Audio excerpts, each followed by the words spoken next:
Welcome back for day 31 of 31 monsters in 31 days. I cannot believe we made it here. Let's find out who we are making today. And our last monster is gonna be the Kraken. All right, let's get started. While we're sketching out the plan and making the basic blob shape that all the monsters in this series are built off of, I'm going to give you a bit of a history of the Kraken and why I included it on my monster list. If you want to see slower, step-by-step instructions on how to make this basic blob form, check out this video.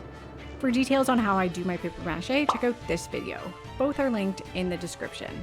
The Kraken comes to us from Scandinavian maritime folklore. Sailors along the coasts of Norway, Iceland, and Greenland told of a monstrous sea creature so massive that its body was mistaken for an island. Legend warned that if a ship sailed too close to what looked like land, the creature could rise and drag the ship and crew to the murky depths. Another myth describes the Kraken as a clever hunter who would lure fish to the surface to entice fishermen, only to drag their boats under with its huge tentacles and swirling whirlpool. Historians think that stories of the Kraken could have started with real sightings of giant squid. Over time, the oral narratives of sailors were recorded. Danish historian and author of Natural History of Norway, Erik Pontoppidan, described the Kraken in 1752 as round, flat, and full of arms. I'm not sure how much scientific credit we can give to Pontoppidan though. His natural history also included entries for giant sea serpents and mermaids. You might have heard the phrase, "release the Kraken," and wondered like I did where this came from. Well, it's a line from the original 1981 Clash of the Titans movie. The movie is based on Greek mythology, and as we just learned, the Kraken is from Scandinavian folklore, not Greek. Apparently, the filmmakers liked the name and the look of the Kraken better than the Greek sea monster Cetus, who they unceremoniously replaced. In the 2010 reboot of the movie, actor Liam Neeson delivers the line in a very memeable way, and the internet just kind of ran with it. And 15 years later, the line is still often quoted, even by people like me who don't really know where it came from. I love a good sea monster, and I just think that all cephalopods are pretty badass, so I had to include the Kraken on my monster list. My first order of business is to make the Kraken some eyes and teeth. I'm using some oven-baked clay for this. Since the Kraken lives deep underwater, I figured it probably wouldn't need normal eyes, so I thought it could be cool to make really pale eyes with swirls in them like the ocean. I'm marbling together 2 colors of clay to make this effect.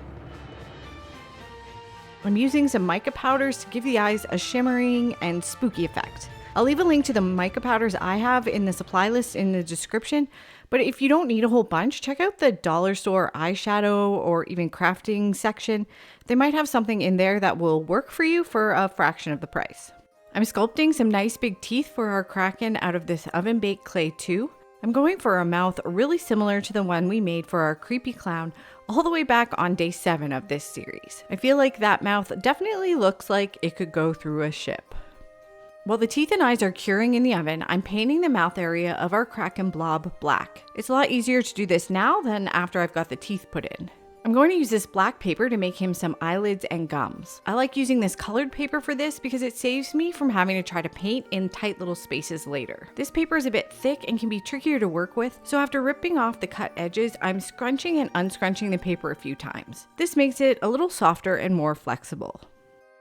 The eyes and teeth are done baking and have cooled, so I'm going to start by hot gluing the eyeballs onto the blob. I'm going to put some UV resin on these now to both give them a glossy finish and protect them from the paper mache I'm about to do next. After curing the resin, I'm going to use some of that black paper we prepped to make some eyelids. I'm coating a bit of paper with some glue, then backing it with a bit of paper towel to thicken it up a bit. I'm folding that in half, then wrapping it around the bottom of the eyeball.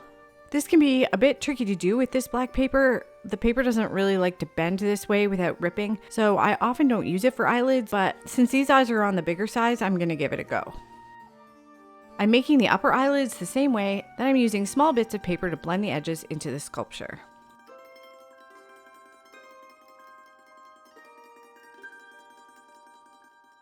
Now we're going to use some more of that black paper to make some gums and install his teeth. I'm folding a bit of that paper in half, then hot gluing it around the base of my tooth, being very careful not to burn my fingers. I'll use another dab of hot glue to stick that into his mouth. After I have all the teeth installed, I'll use a brush to soak all that paper in glue. The edges of these ones wanted to stick up a bit, so I'm smoothing that all down with some bits of brown paper. When that's all looking good and a little more secure, I'm using some bits of black paper to blend the gums together so everything doesn't look quite so disjointed. And then I'm setting that aside to dry. Now that all the black paper is dry, I'm coating his mouth with UV resin to give it a nice wet and glossy look. I used some black fabric to make this guy some lips, but I think he ate that footage when I wasn't looking. I used the same technique as I did to make the fabric lips of the Yeti, so we'll borrow some footage from that project. I soaked my fabric through with glue. Then I twisted up a bit of paper towel into a long snake and folded that inside the gluey fabric like a little taco. Next, I picked up the little taco from my work mat and spread it onto my monster's face. Someone was asking me why sometimes I use paper towel and sometimes I use fabric. Well, fabric is great because you don't have to paint it, but part of the point of doing this series for me was to show that you can do things in a few different ways because different people have different access to different supplies. And that's why I've been switching it up so much.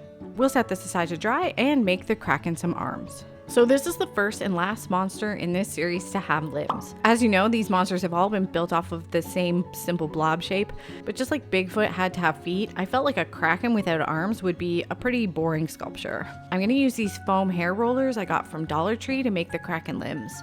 I'm starting the process by removing the plastic bit off of one end of the internal wire, and then I'm hooking that wire bit over the side of the foam so that the foam doesn't slide off. Next, I'm using a pair of scissors to trim one end of each roller into a point. I'm going to use this black tape to wrap and compress each tentacle. This is hockey tape. It's what hockey players wrap their sticks in. It's made of fabric and it's slightly stretchy and flexible, which makes it great for something bendy like a tentacle.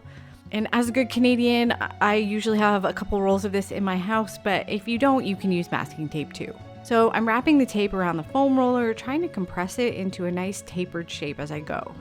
This also adds a lot of strength to the foam, so I won't have to do as much paper mache later. I'm repeating this process 8 times to make 8 legs. Now I've got to cover all these limbs in paper mache. I found the best way to get the paper to stick to this tape is to coat it all in a generous helping of glue first. Then you can use skinny strips of paper to wrap around the arm and they stick really nicely. Of course, I'll do all 8 of these and set them aside to dry. When the legs are all dry, we're going to stick them to our blob. Now you might be thinking, Jane, that blob looks a lot shorter than the last time we saw it. And you would be right, it definitely is. I cut a whole chunk off the bottom and made a new base because I thought he was too tall. And I know I filmed it, but where did that footage go? Who knows? You'd think after 31 of these videos I'd be better at this, but I just don't have that footage. I wanted to make sure my 8 limbs were evenly placed, but didn't obstruct the view of my Kraken's face, so I made a rough plan on the bottom of the sculpture. I'm using some side cutters to remove the remaining plastic cap from that foam hair roller. Now that the paper mache has locked the shape in place, I don't need this anymore. I'm using my craft knife to cut the base of the tentacle into an appropriate angle, and then I can use those side cutters if I need to remove some wire. And I'm hot gluing and taping the limb to the sculpture. If you're going to use these hair rollers yourself, just be careful with the hot glue. It tends to melt the foam pretty easily. Once I've got all the limbs attached, I'm doing a final bit of paper mache to cover all of these joints. Here I'm showing you how I used the bit I cut off the blob as a little stand to hold him upside down while I apply the paper mache. When that paper mache is dry, we're going to give him an all-over base coat in matte black.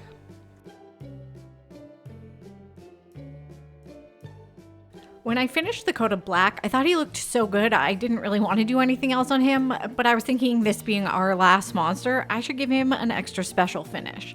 So I started by using a big fluffy brush to dry brush this dark green color all over. And he's looking pretty good here, but I really want him to look like something that came from the bottom of the ocean. So I pulled this Dragonfly Glaze product out of my stash. I'm not always happy with the stuff from this brand, but I can vouch for this one, it is legit. I gave my Kraken a light all over coat of this stuff, and it really makes him look like a supernatural being that's just crawled out of the water.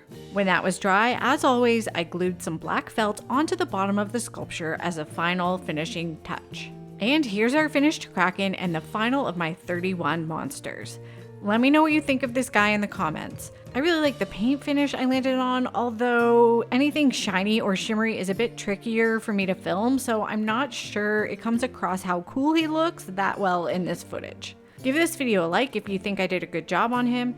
If you think I did a bad job, tell me what you would have done differently in the comments. I'm super happy to be finishing up this series. It took me a bit longer than 31 days to make 31 monsters, but I'm really proud of myself for sticking with it. I'm going to do a little series roundup and hopefully post that later this week. I'm hoping to include a bit of behind the scenes info about how I organized the production of all 31 of these guys, and then do a brief little recap of each project. So you'll have to make sure you're subscribed so you can watch and let me know which of the group of 31 is your favorite. Share and hype this video if you want to show me some extra love. I always appreciate it. Again, thanks so much for watching, and I'll see you on the next one.